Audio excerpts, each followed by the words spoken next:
Alhamdulillahi Rabbil Alamin. Alhamdulillahilladzi farraqa bainal haqq wal batil wa amarna bi itba'ir rasulil jalil wa nahana 'anil ikhtilaf wal iftiraq wa tariqim mudil.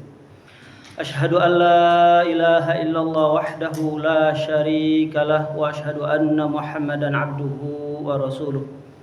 Allahumma salli wa sallim wa barik ala nabiyyina Muhammad wa ala alihi wa sahbihi ajma'in. Allahumma inna nas'aluka bi anna nashhadu annaka antallah la ilaha illa anta antal hadi. Allahumma inna nas'alukal huda wat tuqa wal afafa wal ghina. Segala puja dan puji hanya milik Allah. Alhamdulillah, di kesempatan ba'da melaksanakan salat maghrib ini kita bisa duduk berkumpul di tempat yang mulia, di rumahnya Allah Subhanahu wa ta'ala, dalam rangka mencari keridhoannya, menambah ilmu.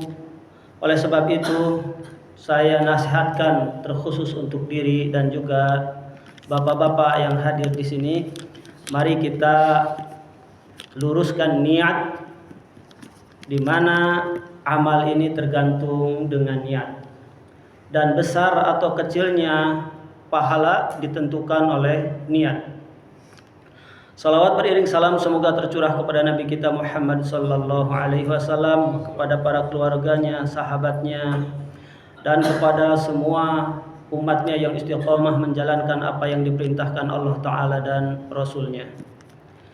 Pembahasan tafsir Ibnu Katsir ini masih di surat Ali Imran, di mana di bulan yang lalu kita telah membahas tentang takwa di ayat ke-102, dan sekarang kita lanjutkan di ayat ke-103.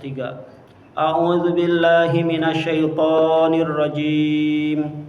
Wa'tasimu bihablillahi jami'an wa la tafarraqu. واذكروا نعمة الله عليكم إذ كنتم أعداء فألف بين قلوبكم فأصبحتم بنعمته إخوانا وكنتم على شفا حفرة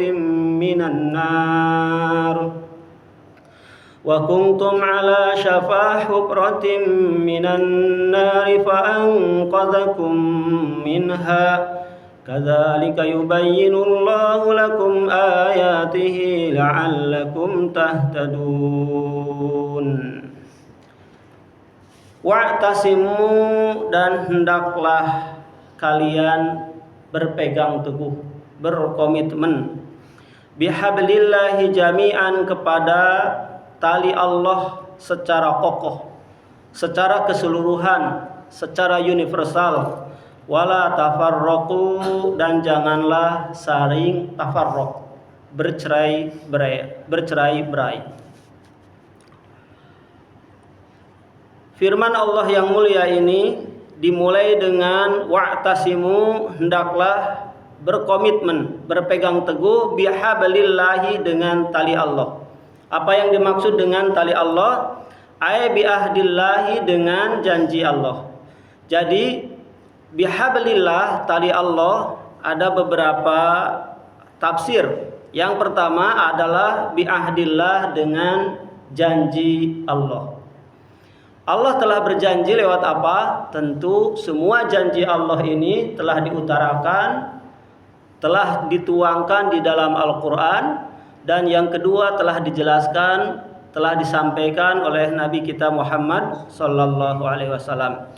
Kama qala fil ayati ba'daha, sebagaimana Allah Ta'ala telah berfirman di ayat setelahnya.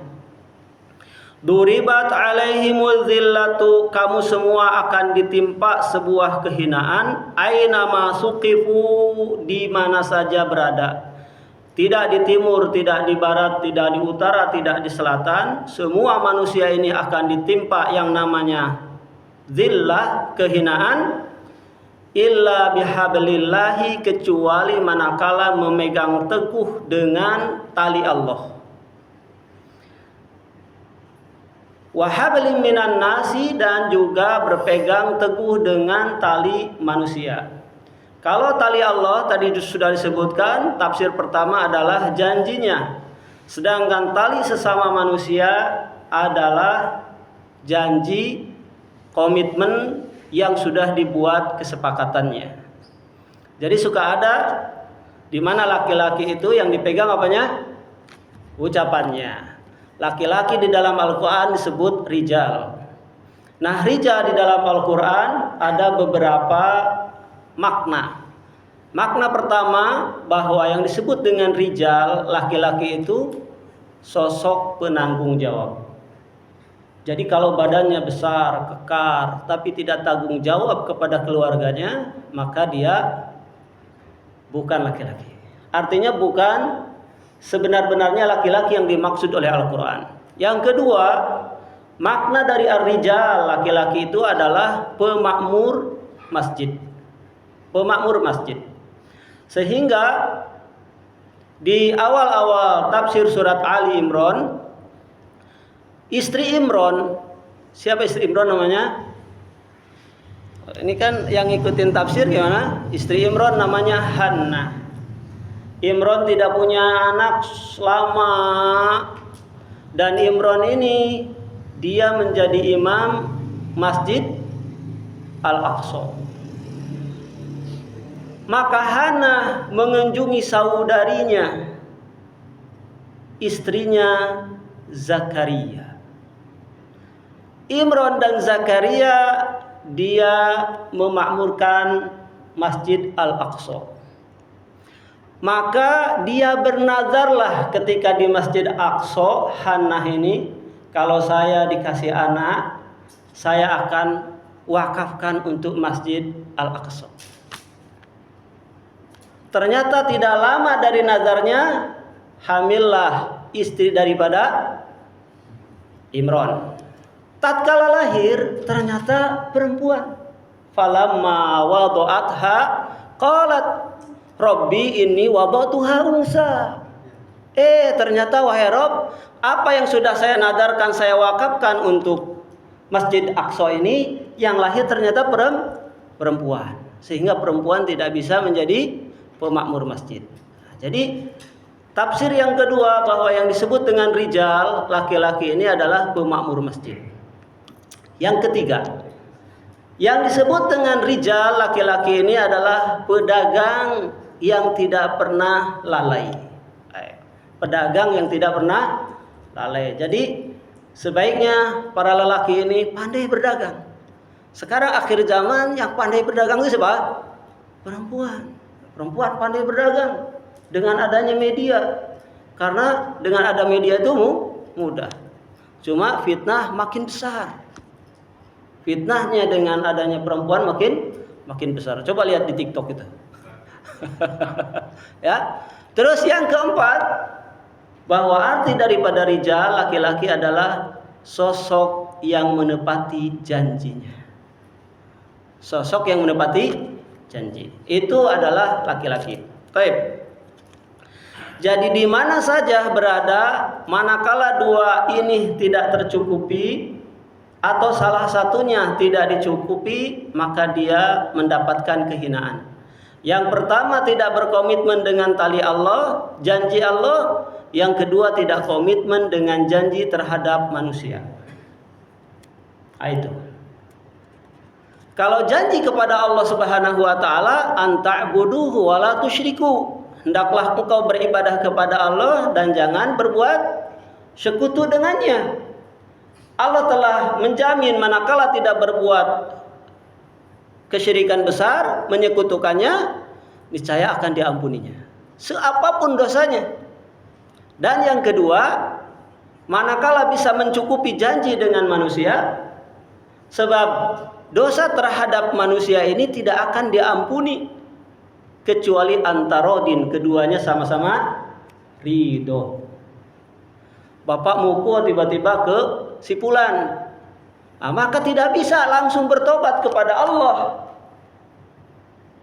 kecuali di antara keduanya ada keridhaan. Maka semua orang yang mati syahid diampuni oleh Allah Subhanahu wa taala dari mulai netesnya darah yang pertama, kecuali sahibud dain, pemilik hutang. Kenapa pemilik hutang tidak diampuni? Sampai dipertemukan di antara keduanya. Baik. Bi ahdihi wa zammatihi, yaitu dengan janjinya dan juga perlindungannya. Wa qila, dalam tafsir lain, bihabalim minallah, dengan janji tali dari Allah, yakni Al-Quran. Nah, kalau yang kedua, sebetulnya makna yang pertama dengan yang kedua sama, cuman yang kedua lebih spesifik, yaitu yang dimaksud tali Allah adalah Al-Quran. Kama fi hadis Al-Haris secara marfu fi sifatil Quran, tentang sifat Al-Quran. Huwa hablullahil matin, bahwa Al-Quran adalah tali Allah yang kuat. Wasiratuhul mustaqim, dan jalan yang lurus. Jadi yang dimaksud dengan tali Allah yang kuat adalah Al-Quran, dan jalannya yang lurus adalah Al-Quran.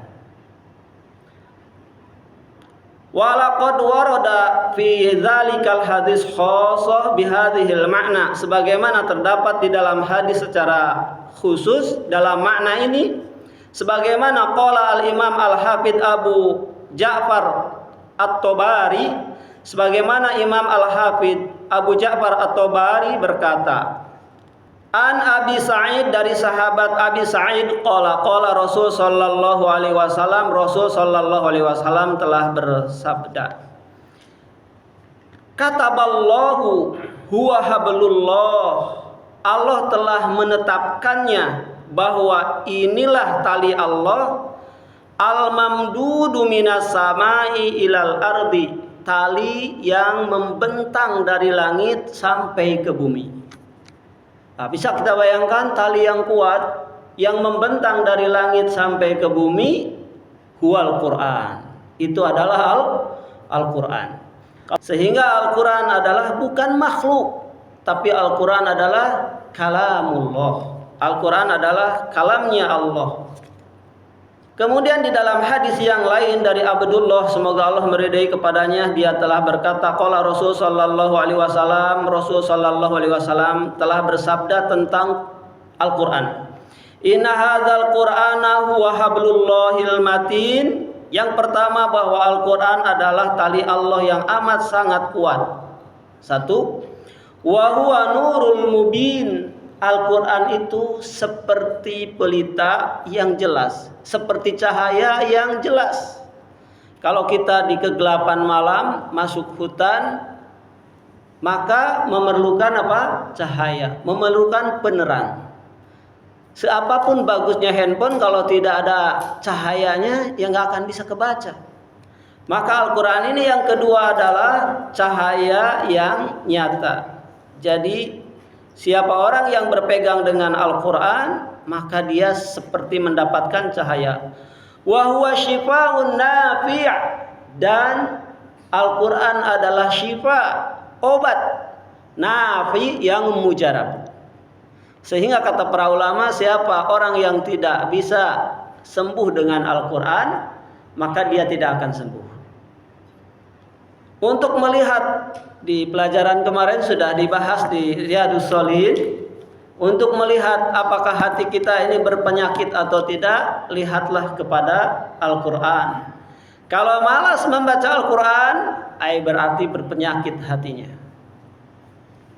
Dan Al-Quran ini disebutkan oleh para ulama di dalam hadis-hadis yang amat sangat banyak. Tidak ada zikir yang paling utama secara mutlak, yaitu membaca Al-Quran. Dan yang paling agung Al-Quran ini dibaca di dalam sholat, di mana Rasulullah Shallallahu Alaihi Wasallam meninggalkan kepada kita ini, kepada umatnya, bukan meninggalkan apanya, tidak meninggalkan rambutnya, tidak juga meninggalkan gamisnya, tidak juga meninggalkan sandalnya, tidak juga meninggalkan apa? barang-barangnya. Tapi yang ditinggalkan oleh oleh Rasul sallallahu alaihi wasallam yang diwariskan kepada umatnya apa? Dua perkara. Yang pertama adalah kitabullah, yang kedua wasunnatihi, dan sunnahnya. Maka ma in tamassaktum bihima, kalau komitmen dengan dua peninggalan dari Nabi, warisan dari Nabi, lan tadillu abada, tidak akan tersesat selama-lamanya. Yang pertama apa? Kitabullah, yaitu Al-Quran. Yang kedua wasunnatihi, dan sunnahnya Rasul sallallahu alaihi wasallam. Nah, sunnahnya ini dia diidobatkan, wasunnatihi, dan sunnahnya Nabi. Sunnahnya Nabi telah dipraktekkan oleh para sahabat. Semua para sahabat menyaksikan bagaimana Nabi sallallahu alaihi wasallam sholat. Para sahabat menyaksikan dalam kesehariannya bahkan 24 jam. Ima sahabat secara mutlak atau ima sahabat dengan arti istrinya yang disebut dengan sahabiyah atau keluarganya. Bagaimana Rasul dari mulai mau tidur sampai bangun kepada tidur. Bagaimana Rasul sallallahu alaihi wasallam dari mulai cebok sampai bagaimana Rasul sallallahu alaihi wasallam mengatur perkara urusan duniawi. Nah, ini telah dipraktekkan oleh Rasul sallallahu alaihi wasallam. Maka semua orang, semua golongan yang mengaku Islam, mengakunya paham Al-Quran dan Sunnah.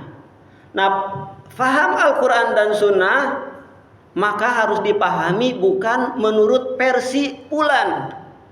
Al-Quran dan Sunnah tidak bisa dipahami oleh versi seseorang. Tapi Al-Quran dan Sunnah harus dipahami lewat versi siapa? Para sahabat.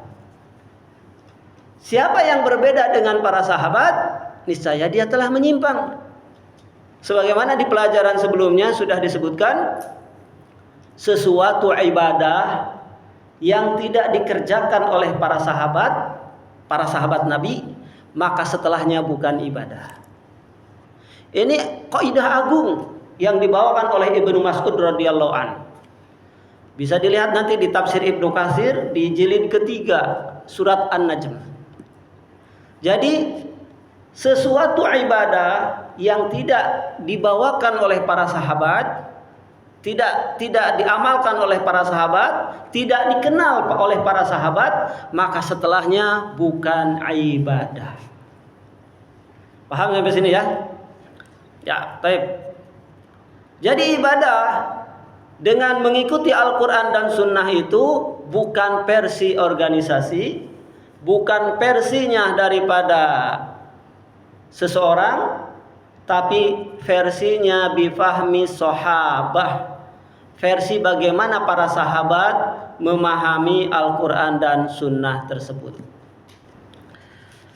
Kemudian kita lanjutkan. Yang pertama tadi Al-Quran adalah tali Allah yang amat sangat kuat. Yang kedua wan nurul mubin, cahaya yang nyata. Yang ketiga wasyifaun nafi', obat penyembuh bagi yang ada di dalam jiwa. Jadi di antara sunnah kalau kita sakit adalah meruqyah diri dengan Al-Quran. Wa ismatun liman tamassaka bih, dan petunjuk yang amat sangat kuat, tali yang perlu dipegang bagi orang yang ingin selamat. Wa najatu liman itba'ahu, dan keselamatan bagi orang yang mengikuti tuntunan dari Al-Quran. Ini oleh sebab itu siapa orang yang cinta kepada Al-Quran, berarti ini hatinya sehat. Siapa orang yang tidak suka dengan Al-Quran, maka hatinya ini berpenyakit. Oleh sebab itu mari kita perbanyak membaca Al-Quran. Sebab Al-Quran ini akan bermanfaat di dunia dan di akhirat. Dan juga Al-Quran ini akan datang di akhirat sebagai pemberi syafaat. Iqra'ul Quran, bacalah Al-Quran. Fa innahu yati yaumal qiyamah, karena nanti Al-Quran itu akan datang di hari kiamat syafi'an li ashabihi, memberikan syafaat bagi para sahabatnya. Jangan sekali-kali kita di dunia ini menghajar. Menghajar itu apa? Membaikot kepada Al-Quran. Punya Al-Quran di rumah disimpan saja, tidak dibaca. Nah, ini sebuah malapetaka. Al-Quran, walaupun kita tidak paham apa yang dibaca, tetap mendapatkan pahala. Bahkan di dalam keterangan di hadis-hadis pertama awal tafsir ini disebutkan, la aqulu alif lam mim harfun. Aku tidak mengatakan alif lam mim itu satu huruf, walakin alif harfun, wa mim harfun, wa lam harfun. Alif satu huruf, lam satu huruf, mim satu huruf, wa fi kulli harfin ajrun. Setiap huruf akan diberi pahala. Bahkan satu huruf akan mendapatkan 10 kebaikan, 10 pahala. Semoga Allah Subhanahu wa taala memberikan taufik kepada kita agar kita ini membaca Al-Quran. Biasakan di rumah untuk membaca Al-Quran. Bahkan di hadis lebih tegas lagi, la taj'alu buyutakum maqabir. Jangan dijadikan rumah-rumah kita ini seperti kuburan. Tapi apa? Iqra'ul Quran. Bacalah Al-Quran di rumah-rumah. Kalau rumah kita dibacakan Al-Quran, maka sakinah, rahmat akan turun. Malaikat di langit akan melihat rumah kita ini sebagaimana kita melihat ke langit bintang-bintang. Wa qauluhu, dan firman-Nya, wala tafarraqu, dan janganlah saling bercerai-berai. Amarahum bil jamaah wa naha anhum anit tafarruq, di mana Allah taala Rasulullah sallallahu alaihi wasallam memerintahkan untuk tetap setia dengan al-jamaah. Dengan apa? Al-jamaah, wala tafarruq, dan tidak boleh bercerai-berai. Wa qad waradat ahadits mu'ta'addidah, dan sungguh telah banyak hadis yang jumlahnya tidak berbilang tentang larangan bercerai-berai, di mana Rasul sallallahu alaihi wasallam telah bersabda. Nah, ini membutuhkan perhatian untuk kita amalkan dalam keseharian. Innallaha yardha lakum salasan. Sesungguhnya Allah ridho kepada kamu semua 3 perkara. Terus wa yaskhatu lakum salasan, dan Allah murka kepada kalian 3 perkara. Yardha lakum, Allah akan ridho 3 perkara itu, an ta'buduhu wa la tusyriku bihi syai'a. Allah ridho manakala kita beribadah kepadanya dan ibadah itu tidak dicampuri dengan kesyirikan dengan apapun. Yang kedua, wa an ta'tasimu bihablillahi jami'an wa la tafarraqu. Allah ridho hendaknya kita berkomitmen berpegang teguh kepada tali Allah semuanya dan janganlah bercerai-berai. Wa antunasihu man wallahullah amarakum, dan hendaklah saling menasehati terhadap siapa orang yang memimpin urusan kalian. Jadi Allah ridho kepada 3 perkara tadi. Yang pertama, untuk diibadahi tidak berbuat mensekutukan kepadanya. Yang kedua, berkomitmenlah berpegang teguh kepada tali Allah dan jangan bercerai-berai. Dan yang ketiga, saling nasihati terhadap orang yang memerintahkan urusan kalian. Wa yaskhatu lakum salasan, dan Allah benci sekali, murka kepada 3 kelompok sifat orang ini. Yang pertama, qila wa qala. Yang pertama, banyaknya berdebat. Banyaknya apa? Berbicara. Terutama ini berbicara tentang perkara debat. Duduk-duduk bersama apa? Bercanda-canda, terlalu banyak bicara. Dan terlalu banyak bicara yang bukan yang tidak ada manfaatnya.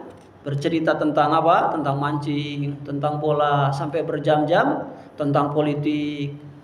Yang kita ini bukan apa? Bukan pejabat, bukan pula pemutus kebijakan.